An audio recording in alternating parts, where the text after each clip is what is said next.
This video is only for information purpose. ये video investment advice बिल्कुल नहीं है। तो टायर निर्माता कंपनी एमआरएफ ने क्वार्टर फोर के नतीजे पेश किए हैं, जहां पर इनका मुनाफा तो यहां पर हुआ है, लेकिन शेयर बाजार में इनके शेयरों का जो प्रदर्शन है वो अलग ही लेवल पर जा रहा है। सब कुछ विस्तार से समझेंगे, लेकिन पहले ये नंबर देख लीजिए, 2290%।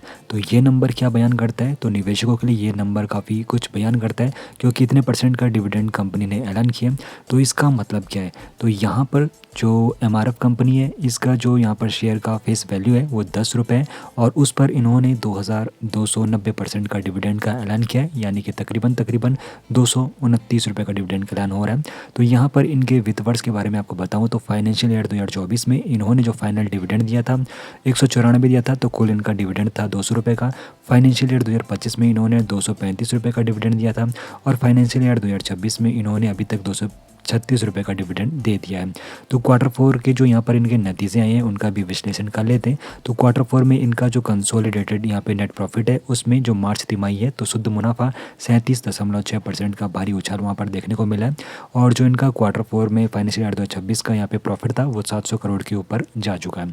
अब यहाँ पर बात कर लेते हैं इनके ऑपरेटिंग रेवेन्यू के बारे में। तो जो मार्च वाली तिमाही थी, जहाँ पर इनका ऑपरेटिंग रेवेन्यू में भी काफ़ी अच्छे बढ़ोतरी देखने को मिली है, और ये 8,044 करोड़ रुपए पहुँच चुका है।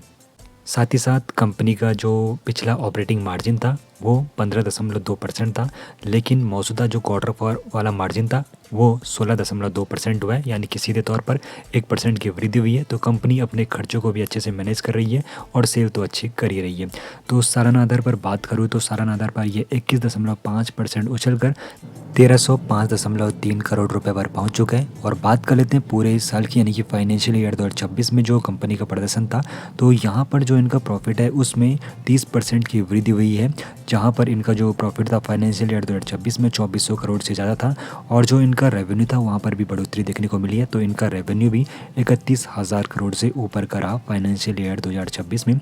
अब बाजार की हकीकत के बारे में भी बात कर लेते हैं, आखिर कंपनी का जो शेयर है स्टॉक मार्केट में किस प्रकार प्रदर्शन कर रहा है। तो देखो, 24 अक्टूबर 2025 को एक साल का रिकॉर्ड उच्चतम स्तर पर था 1,63,500, लेकिन फिर 23 मार्च 2026 को यहाँ पर काफ़ी बड़ी गिरावट यहाँ पर देखने को मिलती है, जहाँ पर 1,23,430 रुपये पर इनका स्टॉक बंद हुआ, और 7 मई के दिन यहाँ पर 2026 में 1,29,990 पर इनका स्टॉक बंद हुआ है।